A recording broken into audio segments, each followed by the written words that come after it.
Sa iba pa mga balita mga kabrigada, patuloy po ang pagpapatrolya ng Armed Forces of the Philippines sa West Philippine Sea kasabay ho ng pagdami ng barko sa loob ng Exclusive Economic Zone ng Pilipinas.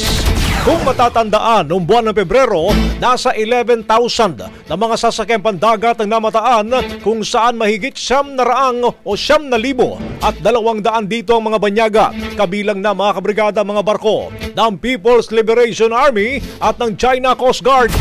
Namataan din ng 9 na barko at plan ng 3 CCG vessels sa Baho de Masinloc at 7 barko ng plan at 1 CCG vessel naman dyan sa Ayungin Shoal.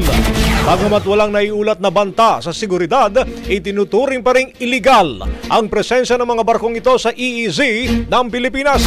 At dahil dito ay pinagpatuloy pa ng Armed Forces of the Philippines ang kanilang pagpapatrolya at koordinasyon sa iba pang ahensya ng pamahalaan upang masiguro ang kaligtasan ng ating bansa. Umahataw! Brigada Balita Nationwide! Ang bahaging ito ay hatid sa atin ng Guard C Plus with Zinc Capsule. Always protektado ang kalusugan.